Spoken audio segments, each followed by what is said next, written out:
Selam aleyküm, hayırlı akşamlar Saygılar telekanalının teleseyircileri Prime programmasını seyredesin. Sizler için studiyada men Gülsüm Halilova çalışam. Nevbeteki bir saat bu studiyada yanımızga hoş olacak misafirimiz ile beraberlikte biz sonki aktual meseleler etrafında laf edecekmiz ve elimizden gelgence sizlerge sonki haberlerini tarif etmeye tırışacakmiz ve bu haberler etrafında Kırım Tatar halkının elbette ki akıbeti meselelerini kotaracakmiz. 10 yıldan beri Rusya'nın Ukrayna'ga karşı tecavüzü, Ukrayna'ga karşı alıp bargan cenki ve işgalleri devam ediyor. Elbette ki bütün hadiseler 2014 senesi Kırım işgalinden başladı ve aleda bu günge kadar artık büyük böyle bir cenke çevrilip devam ediyor ve bu şartlar çerçevesinde elbette ki birinci zarar görgen bu yerli halk ola dep aytmaga mümkün. Çünkü topraklarının yanı sıra elbette ki Rusya sadece topraklarını, sadece teritoriyalarını işgal etmeyi, aynı zamanda bu teritoriyalarda, bu topraklarda yaşayan insanlarını işgal eti, onların işte zihinlerini de aynı zamanda özünün teşvikatı ve propagandası yardımı ile böyle işgal etmeye tırışa ve bunu işgal edilgen topraklarda faal bir şekilde bu tecavüzcü ve teşvikatçı faaliyetlerini alıp bara. Hususan zor vaziyet işgal edilgen Yarımada'da ve anda yaşayan yerli halka, hususan Kırım Tatarlarga, çünkü işgalini kabul etmegen herhangi bir kişi, insan, herhangi bir halka karşı demek Rusya özünün represiyalarını, özünün baskılarını işke kirseti ve bunda bir şey yapmak mecburiyetinde değilsin. Rusya'nın işte gözüne böyle çarpmağa ya da Rusyalılarını açıklandırmak için yok. Bunda sadece işte Kırım Tatarı olmak yeterli ne yazık ki ve zaten Kırım Tatarlarının umumi pozisiyası belli olganına göre bütün dünyaya ki Kırım Tatar Milli Meclis liderliğinde Kiev'de bulunup işte farklı dünyanın tedbirlerini, işte teşkilatlarına, toplaşılarına barıp kele ve işgalinin kanuniyetsizliğini her yerde tarif ederler ve bu elbette ki halk tarafından desteklengen bir siyasettir. O sebepten işgal etilgen topraklarda halgan demek halka binayen Rus işgalci hüviyetçileri baskılarına devam ettiriyor. Hususan siyasi mabuslar meselesi de gayet aktüel. Çünkü anda sonki vakitleri Rus işgalcileri bizim siyasi mabuslarımızga böyle davalar açmağa ve siyasi mabuslarımızga çıkargan hükümlerini tasdiklamağa devam ediyorlar. İşte Raif Fevziyev degen siyasi mabusumuzga 17 yıl hapis cezası hükümü tasdiklandı. Malum olganımızca sonra işte birçok diğer siyasi mabuslarımızın hapishanelerde sağlıkları fenalaştı ve sağlık problemleri meydana geldi. Şu sırada bazı siyasi mabuslarımız artık Rusya'nın hapishanelerinde elak oldu, gerekli tıbbi yardım verilmegeni sebebinden ve tutulganlarının azat etilgenler ile kıyaslanganı vakit sayısı çok fazla. Hatta neredeyse azat etilgenlerinin faizi yok dep aytmaga mümkün. Çünkü tutulgan siyasi mabuslarımızdan Kırım Tatarlar arasında bu günge kadar sadece işte 3 kişi, 4 kişi, 5 kişi daha doğrusu 5 kişi azat etildi dep aytmaga mümkün. İlmi Umerov, Ahtem Çiygos, Edem Bekirov, Nariman Celal ve Lenya Umerova. Bu 5 kişi sadece düşünün saygılar arkadaşlar, 10 yıl devamında sadece Rusya 5 Kırım Tatarını hapishaneden çıkardı. 10 yıl içinde. 10 yıl devamında Rusya halkımızga karşı baskılar yapa, siyasi mabuslarını meydana getiriyor.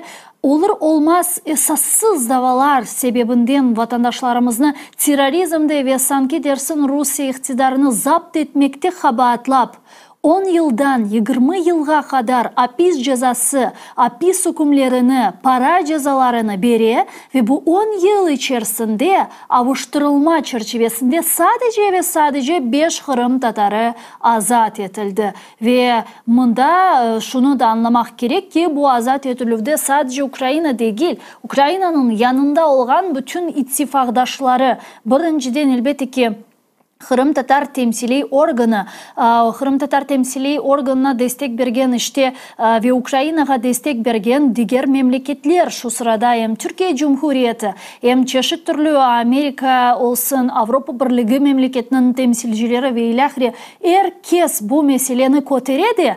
10 yıl devamında Rusya sadece 5 Kırım Tatarını azat etti. Yani bu ne akta bizge ayta? Bu bizge şu akta ayta ki Rus işgalcilerinin Kırım Tatarlarga hususan binayen bir böyle sevmesizligi, bir nefreti, bir açuvu var ve elbette ki bu bizler için çok ağır bir vaziyet. Çünkü bütün halk Rus işgalcilerinin esiri olğanı vakit bugün ki bu hakikaten de izolasiya çerçevesinde bulungan hem topraklar hem halk hakkında laf edecek olsak, bugün azat etilgen 5 kişinin yerine yarın bir sekund Rusya'da 15 kişini tutabilir ve yapada zaten bunu. Sonki vakitlara görgenimizge göre Rus işgalcileri sözde casusluk ve sözde Rus ordusunu diskreditatsiya ya da Rus iktidarını zapt etmek, yok etmek habatlavlarının, esassız habatlavlarının Kerech, Akhyar, Kefe, Kezlev, Sağ ve de birçok diğer rayonlarda insanlarını tuta. Bunlar arasında hem Kırım Tatarlar var, hem Ukrayna vatandaşları var ve onlarga karşı böyle cinayi davalar tizilir. Aynı zamanda sonki vakitlara işgal etilgen Yarımada'da böyle memuri protokollar tizilüvü de başladı ve bu memuri protokollarının tizilüvünde hainler, ihanetçiler, FSB hadimlerine yardım etiler. Mında bilesiniz, işgal etilgen Yarımada'da böyle Kırımski Smerç dep adında adlandırılgan böyle bir Telegram ağı var ve anda bu hain Alexander Talipov degen kişi herhangi bir Ukrayna halkına, Ukrayna devletine, Ukrayna silahlı kuvvetlerine destek bergen, herhangi bir şekilde bunu göstergen ya da like koygan, mesaj yazgan insanlarını içtimai ağlarda takip edip FSB'ge çakalar ve FSB neticede bu insanları tutar ve sadece içtimai ağlarda değil, misal olarak geçenleri Rusya'nın zapt etken üniversitetlerinden, Ukrayna üniversitetlerinden birinde hukuk dersinde Ukrayna'nın hukuki bir devlet olganını aytıp geçken kişini sanki dersin habatladılar Rus ordularını diskredite etkeni için ve çakan kim oldu? Student. Rusya'dan kelgen bir student hocasını çaka hukuk dersinde. Neden? Sanki dersin bu hoca Ukrayna devletinin kanuni bir devlet olganını aytkanı sebebinden. Ve Rus işgalcileri kele bu insanı demek tutalar, memuri protokol ve ilahre tizeler ve hatta işten çıkaracağının korkuzalar. Misal olarak aynı vaziyet geçenleri yüz bergenedi Yarımada'da bir baş hekim yardımcısı muavini, o da Rus işgalini işgal dep adlandırganı için ona karşı memuri protokol tizildi. 15 gün hapis cezası verildi, para cezası verildi ve bu Talipovlarının ekibi, şimdi takımı Rusya'nın işgalci sağlık saqlav nazirligine müracaat etmeye isteği ve niyetli bu insanı işten çıkarmaları için. Yani demek istegenim herhangi böyle bir karşılık, hatta söz, hatta fikir Rus işgalcileri tarafından bu şekilde radikal bir şekilde kabul edilir ve bu gibi hem memuri hem cinayi davalar açıla. O sebepten şimdiki şartlarda herkesine biraz muhayt olmağa ve içtimai ağlarda bile yazgan mesajlarını veya like koyganınız misal postlarını ve mesajlarını dikkat etmeye çağıramız ve hatta daha aktual olgan, daha faal olgan Kırım Tatarlarının, serbest bir bölgede yaşayan Kırım Tatarlarının bilmeyeyim postlarına da like koymakta biraz sakınınız dep aytmak mecburiyetinde bugün men ne kadar bunun böyle absürt olganını bilsem de ama ne yazık ki Rus işgalcileri aynen bu sebepten insanlarını tutalar ve serbestlik söz degen zaten Yarımada'da yoktur. Bunu Kırım gazetasının tecrübesi üzerinde de gördük. Bu bütün haksızlıkları, bu bütün demek baskıları o'zining çıkışlarında ve o'zining iş ziyareti esnasında Kırım Tatar Milliy Meclis Reisinin birinci muavini Nariman Agajilal tarif etti. Hususan o'zi sonki kunlari Avropanın çeşit türlü şehirlerinde o'tkirilgan hem Strasburg'da hem Jeneva'da toplantılarında, toplaşularında iştirak etti ve anda siyasi mabuslarının demek vaziyetini hususan Avrupa Şurası Parlament Asambleyasında tarif ete, ona işte söz verilir, o tarif ete ve bu defa işte bu Avrupa Şurası Parlament Asambleyasında çok güçlü bir şekilde siyasi mabuslarımızın sesi eşitildi. Bu ve diğer meseleler etrafında Kırım Tatar Milli Meclis Reisimiz Rifat Agaçubarov'un laf edecek. Masadet üzere bugün Cuma ve o bizden canlı bağda haftanın neticeleri hakkında tarif etmeye hazır. Rifat Ağa, selamun aleyküm, hayırlı akşamlar. Hayırlı akşamlar, hayırlı cumalar hepsine. Cümlemizge. Keliniz işte bu halkara meseleden başlayıq, sonki aytıp geçkeni meseleden başlayıq. Anda sizin birinci muavininiz de şimdi buluna ve iştirak ete farklı Avrupa Birliği işte toplantılarında. Şu sırada Parlament Asambleyasında da çıkışı oldu. Ve bu defa Parlament Asambleyası çok güçlü bir şekilde galiba siyasi mabuslarının meselesini koterdi. Bunu nege borçlumuz?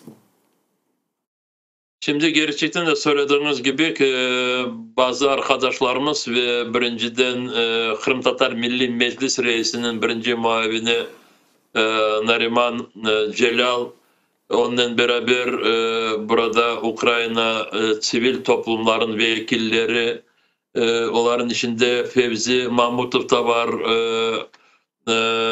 siyasi tutuklunun bir kardeşi olan Fevzi Mahmutov, burada da çok böyle korumlu bir arkadaşımız.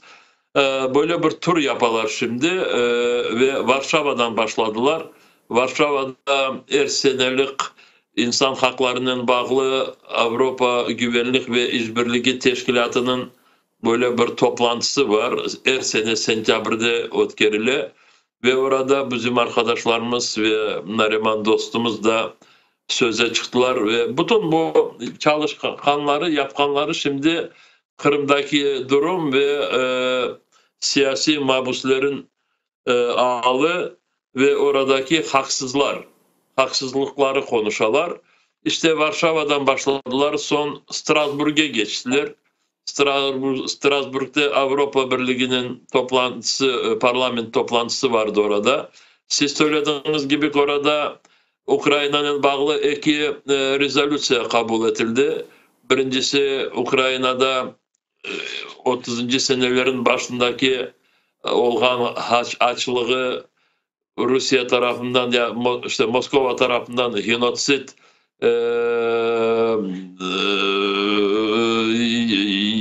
genotsit olganını kabul ettiler. Genotsit cinayeti. Ondan sonra biz şimdi o diğer rezolüsyanın da konuşuruz. İşte siyasi mahpuslar, askeri eserler için ve bilgisiz kaçırılan kişiler için böyle bir ayrı rezolüsya kabul ettiler. Onları şimdi detaylı konuşuruz. Ben bu tur hakkında söylemeyi isteyeyim. Strasbourg'dan Ceneva'ya geçtiler. Cenevre'de Birleşmiş Milletler Teşkilatı'nın İnsan Hakları İdaresi var orada ya da şurası. Orada bugün toplantı oldu. Toplantıda kendine sağ olsun Nariman Celal 10 dakikalık çıkışı yaptı ve bütün çıkışı işte Kırım'daki durum ve oradaki insanlarımıza Rus işgalciler tarafından alıp varılan baskınlar.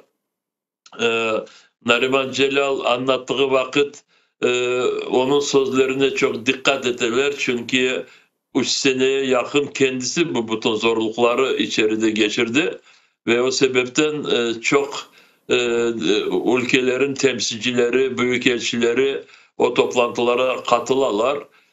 Bugün akşam haberim olana göre oradan arkadaşlarımız Türkiye'ye geçilir.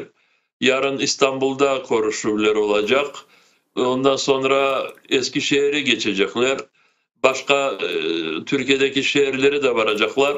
İşte bu Kırım Tatar Milli Meclis tarafından Nariman dostumuzun iştirakçısının ve diğer Ukrayna'daki olan sivil toplumların faaliyetinin işte biz Kanada bütün dünyanı bu işgal edilen topraklarda insanların bütün acılarına, problemalarına, dikkatlerini böyle daha çok yüksekleştirmek için ya da daha çok yakınlaştırmak için arkadaşlarımız böyle çalışıyorlar. Ama bu uluslararası meydanlarda Rusya'nın temsilcileri, evet, Birleşmiş Milletler'de vardılar bugün Cenevre'de, ama Avrupa Güvenlik ve İşbirliği Teşkilatı ya da OBSE toplantılarına onlar endi gelmeyler, onlar oradan çıkarıldı. Strasbourg'da onlar yok idi. Ama onlar çok dikkat ederler ve bütün söylediklerini hepsini söyledikleri bu meydanlarda, bu toplantılarda söyleyenlerine dikkat ederler, not ederler. İnşallah bir türlü faydaları olur deyip ümitimiz var.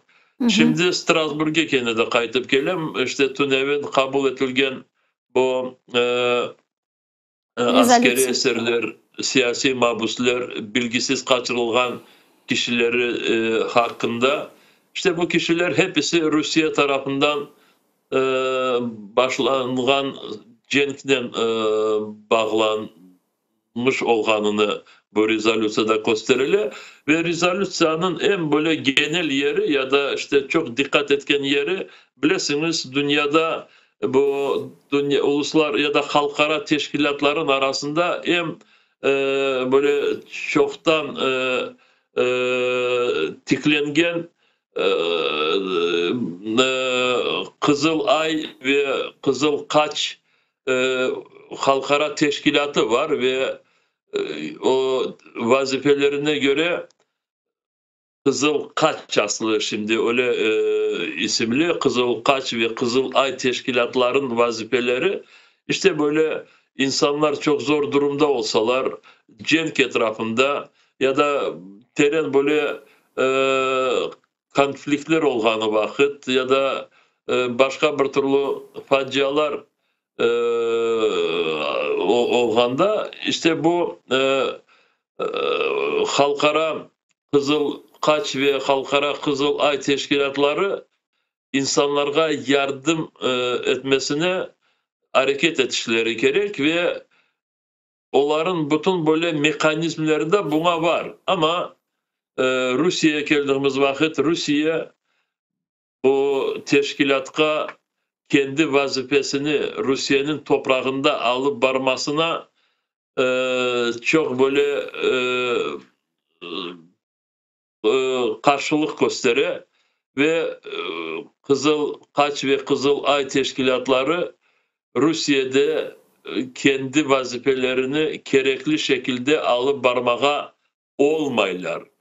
Aynı zamanda bu halkara teşkilat, Kızıl Kaç ve Kızıl Ay teşkilatları çok ülkeler tarafından böyle büyük kritik, böyle işte kritik koreler, çünkü bu teşkilatlar kendi tüzüklerine göre faaliyetlerini dizmeye öyle de becermediler, çünkü baskın onlara karşı göstergen devletlerge biraz kendilerinin faaliyetini keskinleştirmeyler. Misal için halkara Kızıl Kaç teşkilatı Rusya tarafından yapılan çok cinayetlerge kozlarını yuma ve görmegen gibi kendisine alın bara ve bu rezolüsyada işte Kızıl Kaç teşkilatının her bir taraftan dikkatini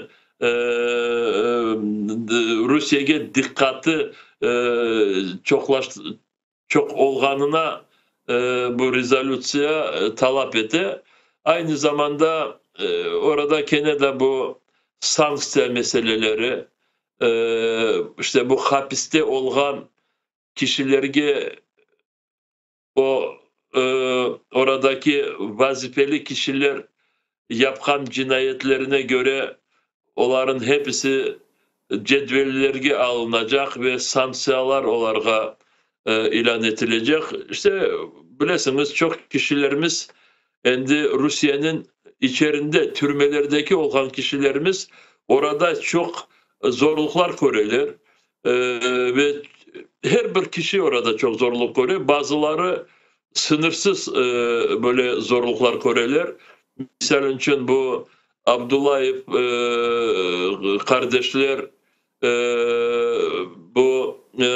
tiziki gözleri şimdi aslı böyle kör olgan siyaset kişimiz, o da orada çok zorluklar ya da hasta olgan kişilerge hiçbir türlü doktorlar tarafından yardım edilmeyi. İşte bu türmelerde vazifeli olgan kişilerge şimdi bu rezolüsyaya göre çok dikkat çekilecek ve onları cedvellerge alacaklar.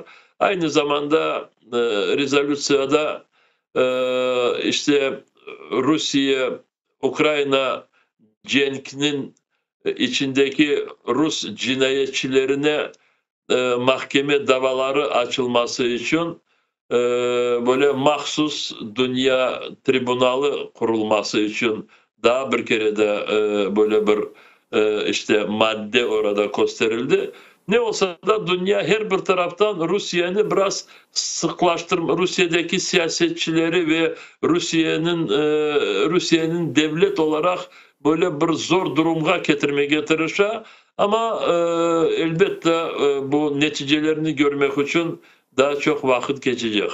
Ve aynı zamanda bu Birleşken Milletler'in gökyüzü altında 10 yıl hapis dep adlandırılgan tedbiri çerçevesinde bir siyasi mahbusumuzun anası Ayşe Kurtamet, oğlu Abbas Kurtamet'nin anası böyle bir çıkışıvda bulundu ve oğlu ile alakalı o'zining böyle çıkışıvını seslendirdi. Yani sizin fikrinizde bu gibi çıkışıvlar, bu gibi toplantılarda hem misal olarak Nariman Agacilal ex sabık siyasi mahbus olarak hem diğer siyasi mahbuslarımızın bu gibi çıkışıvları ne kadar semereli dikkat çekmek tarafından? Yok, böyle çıkışlar elbette faydalı olur bana göre. Çünkü bilirsiniz dünya öyle kele ki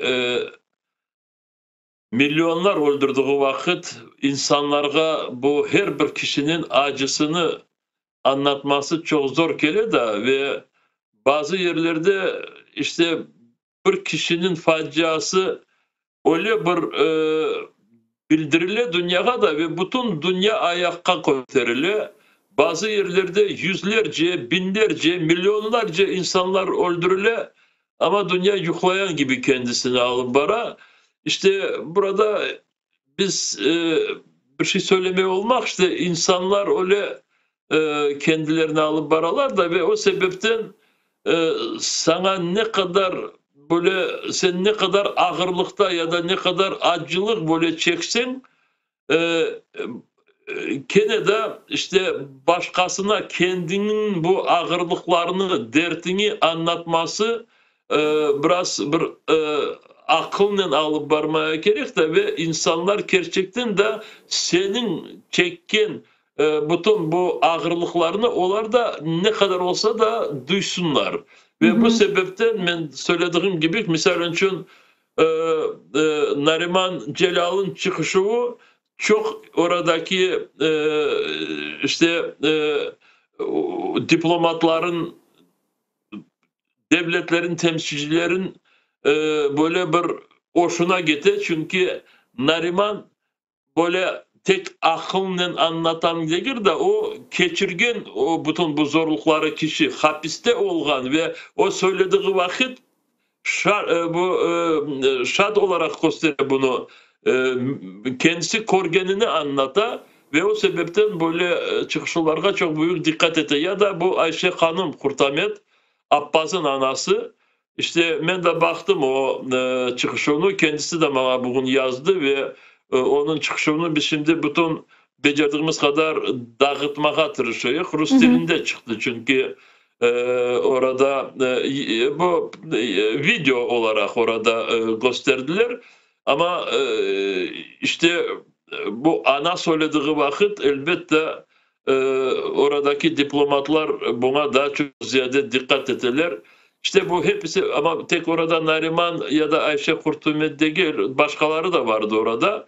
Ve onlar hepsi işte kendilerin geçirgen ağırlıklarını anlattıkları vakit o diplomatlara böyle tolu böyle her bir taraftan gösterilgen Kırım'ın durumu anlaşıla da ve o sebepten belki de davrandıkları vakit biraz terin ve biraz keskinden davranırlar. Mına bilesiz, niye soramağa istegen edi bu siyasi mabuslar meselesi etrafında aslında bir defa yayınımızda bu haqda böyle kıskaca aytıp geçtik ama meni misal olarak da şu meraklandıra. Bilemiz, çok sayıda bizim siyasi mabuslarımız var. Onlardan bazıları çok aktif daima mektuplar yazarlar ya da çıkışıvlarda bulunarlar.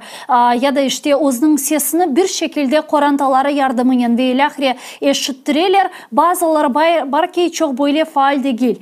Ve fakat ben bileyim ki bütün cedveller aynı, bütün siyasi mabuslarının isimleri zaten yazılı, zaten mevcut, belli ve onlar daima işte Milli Meclis tarafından takdim edilir gerekli kişilerge. Ama yine de sual pedala, sizin fikrinizce sesi daha çok yaşatılgan, daha çok faal olgan siyasi mabuslarının tezden azat edilmesine bu faallik tesir ediyor mu? Ya da yok. Çünkü misal azat edilgen Kırım Tatar siyasi mabuslarına bakacak olsak, onların hepsi çok mektuplar yazgan, çok sesli olgan, zaten isimleri transparantlarda ve bütün dünya boyunca belli olgan kişiler isimler. Fotoğraflarını herkes bilir.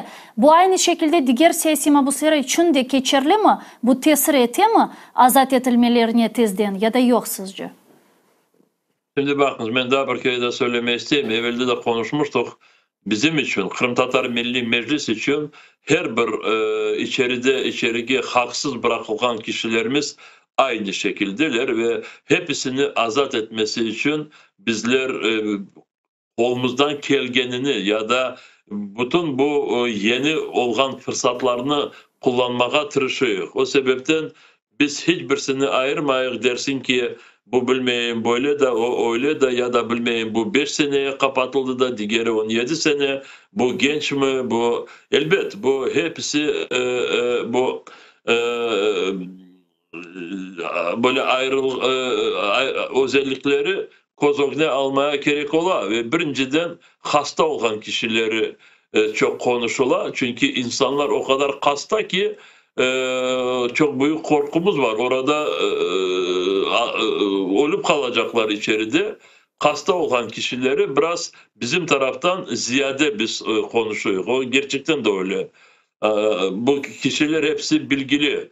Onlar aşağı yukarı 27 böyle kişi var ama onlardan böyle çok zor hasta olan kişileri 7-9 kişi var ve onlar her gün böyle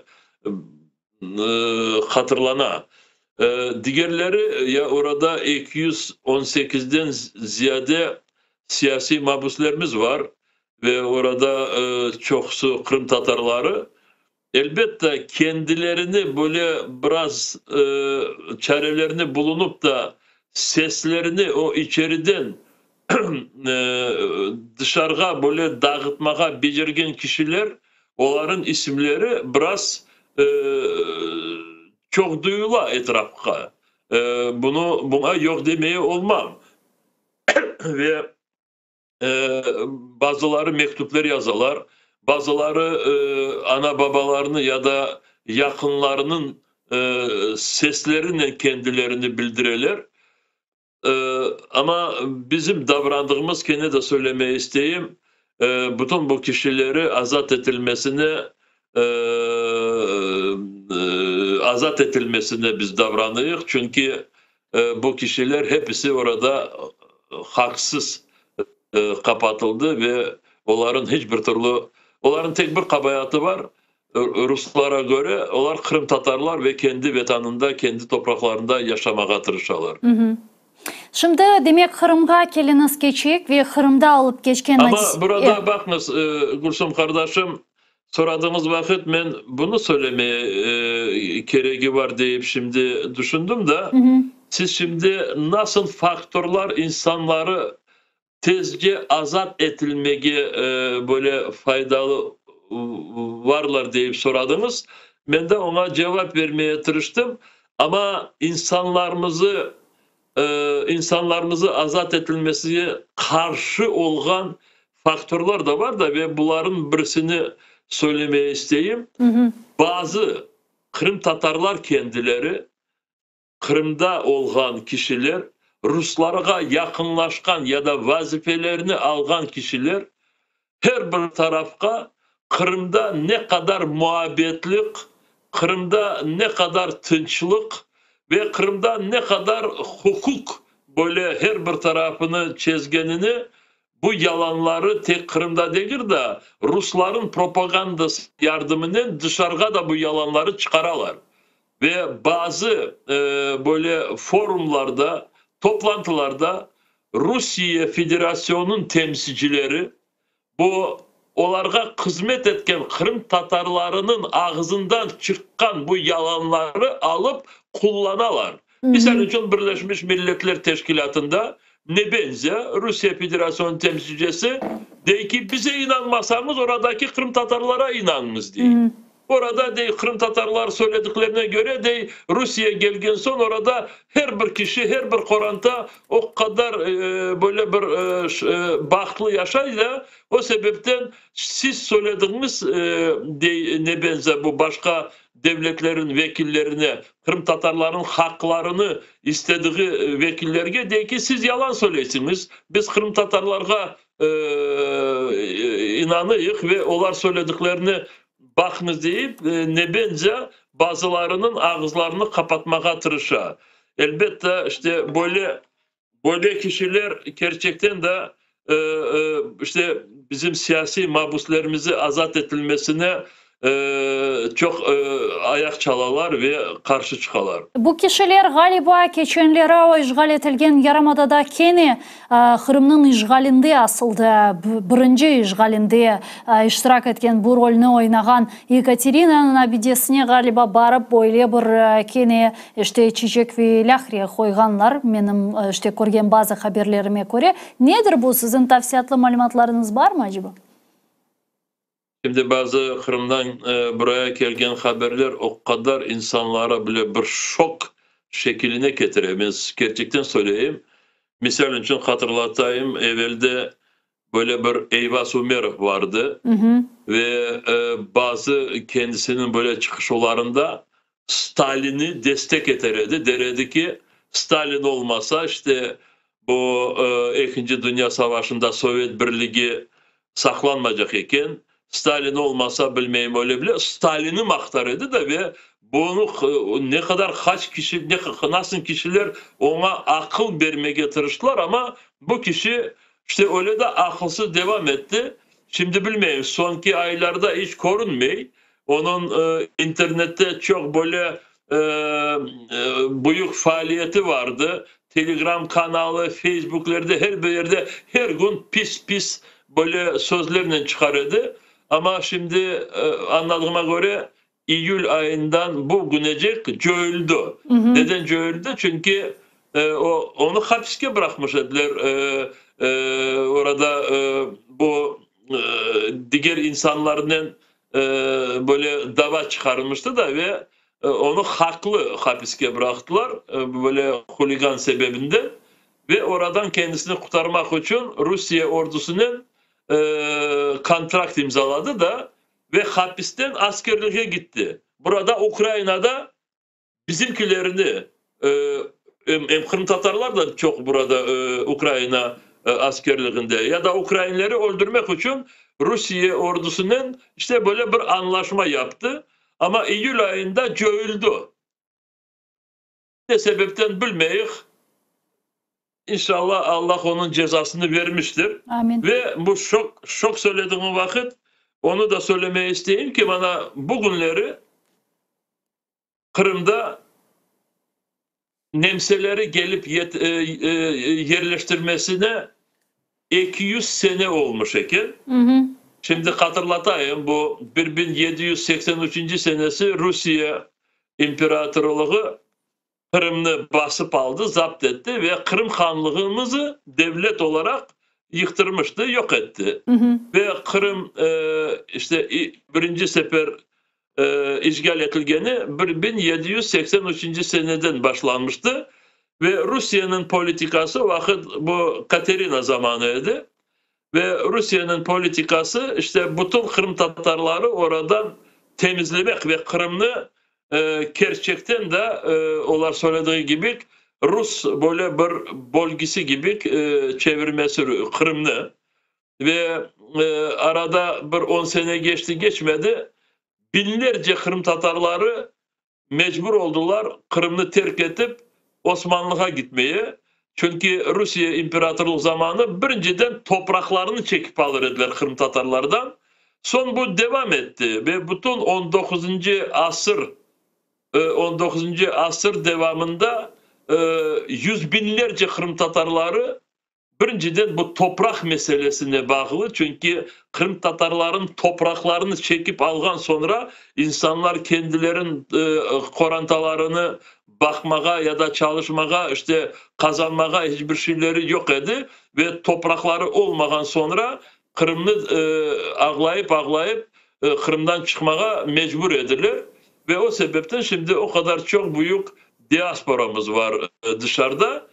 Ve bu algan toprakları Rusya devleti birinciden kendilerine verirdi, kendi kişilerine ve bu Rusya'nın içerinden yüz binlerce kişileri getirip Kırım'da yerleştirmiş ediler.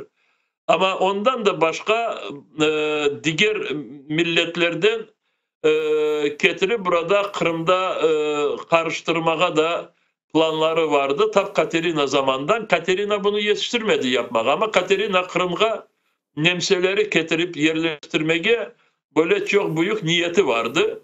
Kendisi geberdi ve bu zamana yetiştirmedi ama ondan sonra gelenleri ve birinciden Alexander Çar zamanında 1805. senesi nemseleri getirip Kırım'daki Kırım Tatarların kolundan çekip algan topraklara yerleştirmeye başladılar. Neden nemseleri? Çünkü dinleri başka ve de oradaki bu boş Rusları biraz kocalıkka öğretmek için daha bilmeyeyim neler. İşte nemseleri getirip ama bizim topraklarımıza, bizim elimizden çekip algan topraklara yerleştirdiler. Ne olsa da o zamandan 200 sene geçti ve bugünleri Kırım'da tantanalı şekilde işte bu 200 yıllık ya da nemseler Kırım'da yerleşkeni 200 sene dolganına böyle çeşit türlü tantanalı tedbirler ötkeriler. Ve bu tedbirlerin birisinde delegasyon olarak orada Ahmetçik'te tiklengen Katerina'nın abidesine çiçekler koyulmuş iken. Onların içinde Kırım Tatarlar var. Kırım Tatarlar, Zavur Smirnov gibi soyları gelip o nemselerin vekillerinin Katerina'ya çiçekler hürmetlerini gösterip çiçek koyalar iken ya bu Katerina Stalin gibi, ben Stalin'i hatırlatmıştım. Stalin nasıl 1944. senesi ya da başka seneleri milletimizi yok etmek için davranmıştı. Aynı zamanda Katerina'nın devrinde Kırım zapt edildi, işgal edildi. Katerina zamanında Kırım Rusların toprağı diyen politika başlandı. Katerina zamanında Kırım Tatarları mahsus baskın yapıp Kırım'dan çıkarmaya hareketler başlandı ve bugünecek devam etti. Ama Zavur Smirnov gibi soyları gelip Katerina'ya çiçekler oraya destek edip koyarlar. Hı hı. İşte böyle kişiler elbette benim için böyle bilirsiniz bu böyle olmayışı gerek. Ama olganı sebebinden işte diyecek ki belki bu Allah'ın böyle cezasıdır. Aslı akıllarını çekip alıp da böyle bir ne kadar pis kişiler olganını bize göstermeye belki böyle bir fırsat veredir. Bilmeyeyim. Ya bunda biliyorsunuz aslında sebep aramağa gerekli mi? Manası var mı? Çünkü bu gibi insanlar hususan özüne Kırım Tatar deyip bu gibi faaliyetlerini yapkanlarının motivasyası neden ibaret? Burada böyle bir sebep gibi aramaya gerek olsa ben de çok aratmaya istemeyeyim. Çünkü o kadar pis davranış ki burada sebep aramaya gerekmiyor ama eğer sorarsanız ben söyleyeceğim diyeceğim ki işte Ruslara daha çok ziyade kendisini beğendirmek için, kendisine böyle hizmetke hazır olganı için göstermek için bunu yapar. Nasıl bu Eyvaz Umerov Stalin'i maktamağa çalışaydı? Çünkü Ruslarga söylemek, ben sizlerinizi gibi, ben siz gibi, ben size hizmet edeceğim. Buyurunuz. Aynı şunu Zavur Smirnov da bunu yapar. Bana ben de Katerina'nı sevemeken. Vay Allah, senin dedelerini Kırım'da soyup öldürgen Çarlara sen şimdi ya da Stalin gibi diktatörlara sen çiçekler ketirsin mi? Білесіз, мен бір вақыт Украина istihbarat хизметлері ile böyle bir film yapқан едім, хайынлер ile alakalı, kolaborantlар ile alakalı ve degenlerine göre Ukraina istihbaratının malumatlarına göre Zaur Smirnov da Kırım işgal etilmezden evvel Ruslar tarafından verbovka etilgen kişiler sırasında eken ve onun zaten işte bu hainliği daha evvelden başlagan degen malumatlar var ve bugün de ne yazık ki devam ediyor. Mına bilesiz bu... Evet, söyleyiniz. Men devam etmege isteyim, diğer meselege geçmege. Bununla alakalı da devam etmege isteseniz buyurunuz. Men çünkü bu toprak meselesini dep ayttınız da bu meseleyle devam etmege isteyim, diğer meselege artık geçmege. Ve Ruslarının bu orduğa insanlarını celp etmek maksadının böyle yanı motivasyon metodlarını meydana getirirler. Şimdi işgal etilgen Yarımada'da ve Ruslarının ordusu ile kontrakt imzalamağa hazır olan kişilerge Kırım'ın hususan Şimali ve Garbi topraklarında taraflarında böyle arsalar vaat etti. Zaten Aksyonov işgalci yolbaşçının degenine göre bu günge kadar işte 2000'den ziyade artık arsa toprak Şimali ve Garbi taraflarda Rus cinayetçilerine ve katillerine verilgen ve daha ayrılgan şimdi 1500'ge kadar yakın arsa ve böylece insanlara böyle bir motivasyon olarak bunu deyler ki bakınız kontrakt imzalasınız işte yalıda sizin topraklarınız olacak. Yani bu bizim için ne managa kele ve bizim için bir tehditler taşıyor mu bu gibi işgalcilerin hareketleri ki zaten bir emniyeti de yok yani hukuki taraftan anladığıma göre. Şimdi bu söylediğiniz işte doğru. Rusya şimdi kendi ordusuna insanları böyle gidirmek için çeşitli türlü aynacılıklar yapar ve birinciden aylıklarını götürür. Ama bu da şimdi yeterli değil. Ve bazı yerlerde başka insanların hoşuna gidecek böyle çeşitli türlü tekliflere gelirler. Ama evet birinciden para. Misal için Moskova'da ya da Tatarstan, Başkırtistan tarafta insanlar Rusya ordusuna girmek için kontrakt imzaladıkları vakit bir kereden onlara 1 milyon para verirler. 1 milyon Rus rublesi.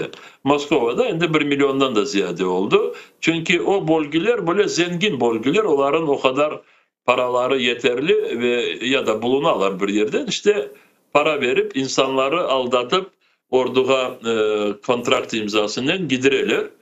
Kırım'da böyle bütçe yok. Ama Kırım'da toprak var. Kırım toprağı. Bizim toprağımız. Ve şimdi Kırım o Kırım'ı rehberlik yapan bu gauleiterler onlara gösterilgen planlarını doldurmak için çünkü her bir bölgeye Kreml plan verir. Sen bu kadar asker alacaksın, sen bu kadar asker alacaksın, sen bu kadar alacaksın. Kırım'da şimdi insanlar da bu verilgen paraya ve birinciden cenkinin ne olganını endi anlayıp Rus ordusuna girmeye endi insan kalmadı. Kendi isteğine girecek insan. Ve o sebepten şimdi Kırım'daki algan karara göre Rusya'nın ne tarafından bir insan Kırım'a gelip de Kırım'da kontrakt imzalasa o zaman dersin ki Kırım'ın yardımını askerliğe girdi da ve Kırım bu kişini kendi planında gösterir. Ve böyle insanları toplamak için işte toprak ayrı. Bizim topraklarımızı Rus ordusuna kontrakt imzalayan işte bu kişilerge bu topraklarını verecekler ve hem gerçekten de verecekler. Elbette bizim için bu cedveller işte bu cinayetçiler cetveli gibi bize görünecek ve inşallah Kırım Ruslardan azat edilgen sonra bu cetvelleri hemen alıp bu kişileri hepsi kendi cezalarını alacak. Ama o olunca bizim toprağımızı bunlar böyle kendi aralarında kendi milletine dağıtmaya şimdi davranırlar. Ben burada bilirsiniz neyi hatırladım? Ben bunu sabah da Ukrayna bir kanallarına söylemiştim. Kırım'da arşivlerde pek çok bu eskiden Ruslar tarafından yapılan cinayetler için pek az dokümentler saklanıldı. Ama saklanmış dokümentlerde bu Simferopol bölgesinde Mazınka koyu var. Bu Mazınka koyu bu ismi de Mazınka diyen oraya Çar zamanında işte Kırım işgal edilgen sonra arada bir 21 sene geçmedi. Oraya askerleri getirip askerleri orada toprak dağıttılar da ve o topraklardan Mazınka diyen koy oldu. Bu 1800 senelerin başındaydı. Ama o topraklar boş değildi de o topraklar Kırım Tatarlarına bağlıydı. Ve onların elinden çekip aldılar ve bu Kırım Tatarları mahkemeye verdiler. Bilmeyeyim nasıl becerdiler o vakit. Bu mahkeme dokümentleri şimdi Kırım arşivinde saklanmış. Bu Mazınka'nın bağlı. Ve mahkeme bu kararını aldığı vakit bu davanı alıp vardı ve böyle karar aldı. Gerçekten de bu toprak Kırım Tatarlarınki idi. Ama bu topraklar Rus askerlerine verildi.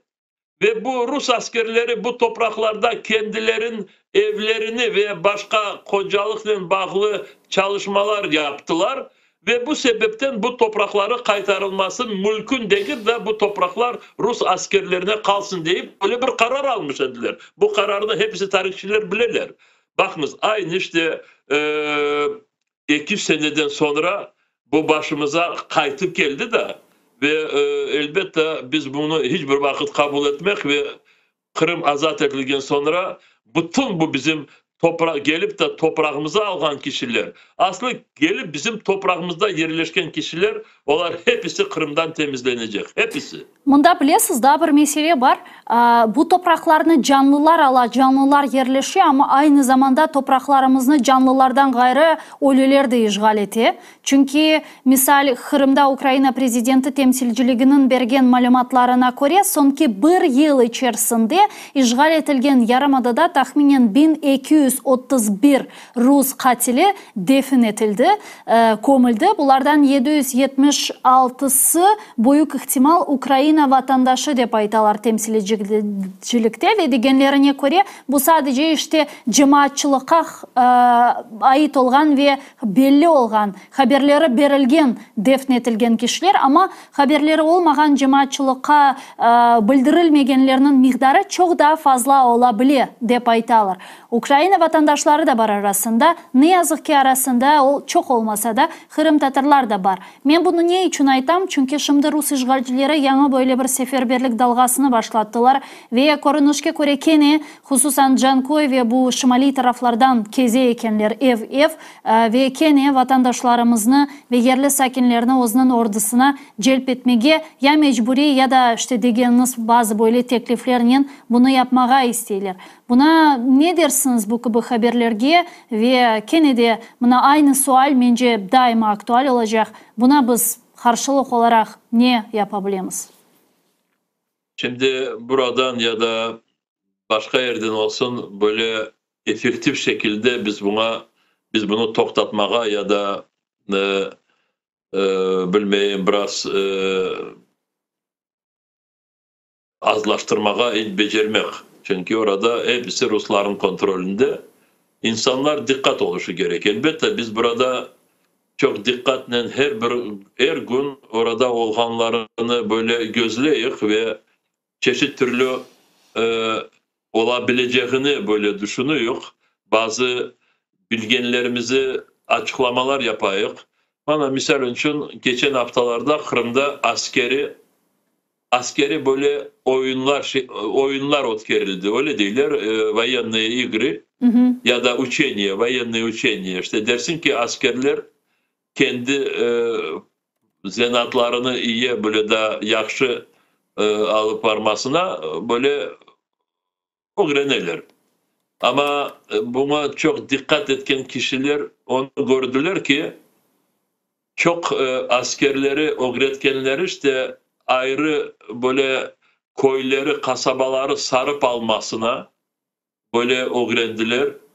Ondan sonra yollarda kendi arabalarının ketken kişilerini toktatıp onları böyle vakit necek bir yerde toplayıp tutması ve bazı ekspertlerin böyle analizlerine göre böyle davranışlar Kırım Tatar kasabaların yanında yakınlarına alıp varıldı.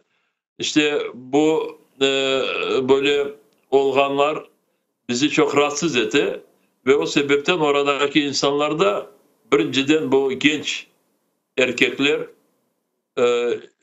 onlar dikkat oluşları gerek. Şimdi yarın bir gün Rusya'da ya da işgal edilgen Kırım'da seferberlik ya da mobilizasya başlanacak gibi görünmeyin. Ama Ruslar 2022 sentyabr, oktyabr, noyabr ve dekabr ayındaki bütün bu yapkan mobilizasyondan çok biraz neticelerini öğrendiler ve çok yerlerge bu paveskalar getirmiş ediler. İnsanlar evlerinde yok idi. İnsanlar çekildiler. Kırım'dan çıktılar vakitnecek. Şimdi bu insanları gene de böyle göz önüne algan gibi bize görünüyor da ve eğer seferberlik ilan etseler olar apansızdan elbette bu sefer olar her bir şeye evvelden hazırlandılar ve insanlara saklanması çok zor olacak gibi bize görünüyor ama gene de insanlar dikkat etsinler de ve seferberliğe düşmesinler. Yani mında dikkat etmek derken bu celpnamelerini mi almamak ya da kene de aklınızda mı bir vakit böyle çok vatandaşlarımız ilk dalga alğanı vakit Kazakistan'a, işte Gürcistan'a, diğer memleketlerge çıkan ediler. Hatta bazıları şu an Türkiye'de de bulunan bir kısmı, diğerleri İrlandiya'ya geçti ve ilahire. Yani kene böyle bir şeylerle mi karşılaşacağımız? Öyle görünüyor ki bu poveska verilgen de ve insanlar evde olmagan ama son kaytıp gelgen insanları olar kenede cedbellerge aldılar, gozogni aldılar. Bana insan yok idi ama birazdan kaytıp geldi ve olar bularını işte dikkatle böyle çok duydurmayıp anladığımıza göre hepsilerini gozogni aldılar da ve gelecekte kenede böyle seferberlik ilan etseler birinciden bu evveldeki verilgen paveska evlere gelecekler, o evlere gelecekler. Zaten benim anlaganyma göre Rusya'nın böyle bir taktikası aslında işte cenkке beğenmegeni, nefret etkeni halk temsilcilerine yollamağa. Çünkü sonki vaxtları misal olarak diğer işte Rusya'nın topraklarında yaşayan milliyetçi kesimler de o'zining böyle bir emosional karşılığını bildirirler. Çünkü sonki vaxtları Ruslar hususan Başkurdistan'dan ve diğer işte yerlerden cenk'e insanlarını yollaylar ve anda onlar zaten eylek ola ve böylece o'zining zaten assimilyatsiya etmege tırışkan halklarını aynı anda yok ete dep aytmaga mümkün ki bu siyaset da işte sizin laf etkenimiz Yekaterina vaxtından beri başladı. Elbette şimdi Rusya Federasyonu o kadar kocaman büyük bir devlet ki ve bu devletinin sınırında Moskova'nı ya da Rus milletine karşı onlarca, yüzyıllarca olgan milletler yaşaylar ve onları mecburi bu devletinin içine gidirdiler. Onların içinde Tatarlar, Başkırtlar, Udmurtlar, Buryatlar, Yakutlar ya da Kafkaz milletleri, Çeçenler, İngüşler, onları hepsini mecburi getirdiler bu devletin içine de ve ne kadar çok zaman geçmiş olsa da ama içlerinden ve tarihlerini bilirler ki ve içlerinden bu Rus rejimini sevmediklerini Moskova çok yaxşı bilir. Ve bu Rusya, Ukrayna cenkini kullanıp birinciden askerliğe paranen mi, yalannen mi, mecburnen mi? İşte bu Rusya'nı sevmegen milletlerin erkeklerini almaya tırışan Moskva.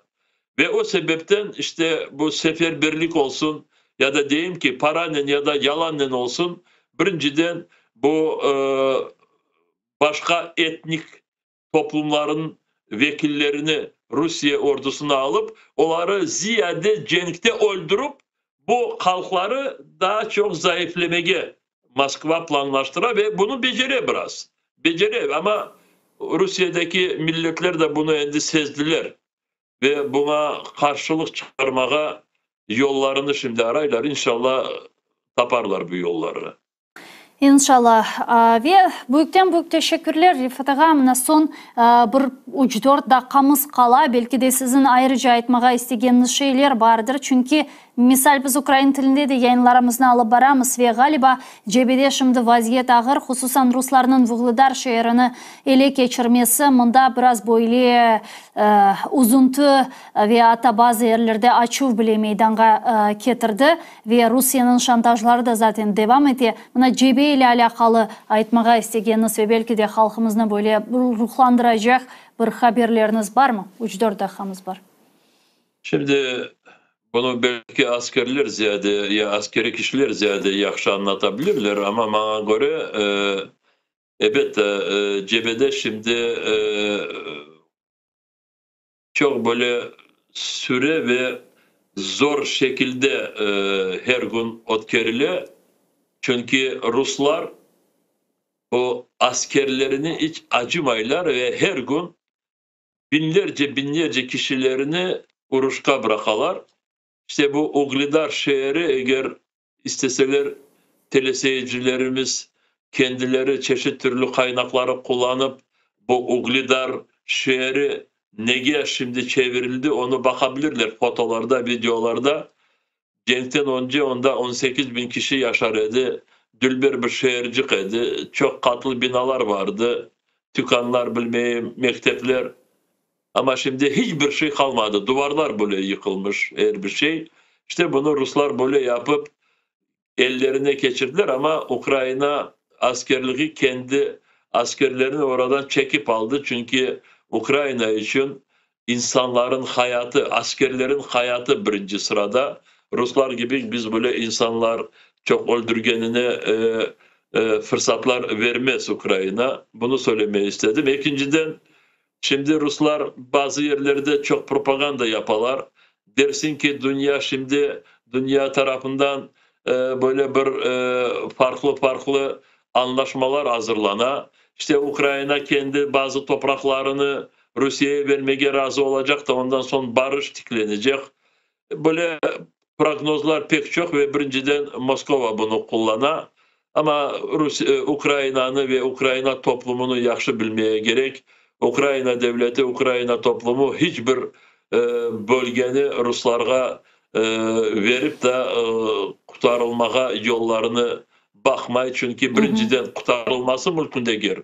Rusya hiçbir vakit kendi söylediğini yerine getirmedi ve bugün Allah göstermesin bir parça Kherson olsun, Kırım olsun ya bir yere verilse yarın bir gün bu cenk daha çok ziyade ateşlenecek. Bunu hepsi bile. O sebepten böyle laflarga çok böyle insanlarımız böyle acımaz, acılık görmesinler. Böyle olmayacak. Dünya ve Ukrayna Rusya'nı uluslararası halkara hukuk sınırlarına gidirmesine kendi davrandığını hiçbir vakit toktatmayacak ve bu cenk tek adaletle bitecek. Büyük teşekkürler. Çok sağ olun Rifat ağa. Yayınımızga hoşulup sorularımızga cevap bergeniz için nevbeteki hafta Allah kısmet etse görüşkence. Sağ olun. Hayırlı. Milli Meclis Reisi Rifat Çubarov izlet canlı bağda edesi arkadaşlar. Men ise bu yayını ne yazık ki yekünlemek mecburiyetindeyim. ATR telekanalının ekranları başından ayrılmanız, bizim sayfamızga abone olmağa ve like koymağa unutmanız. Bu bizler için çok mühim. Şimdi ise Zaman İnformasyon Programması çerçevesinde bizim muharrirlerimiz sizlerini selamlayacak ve sonki haberler etrafında sizlerge süjetlerini, leyhalarını anlatacaklar. Görüşkence.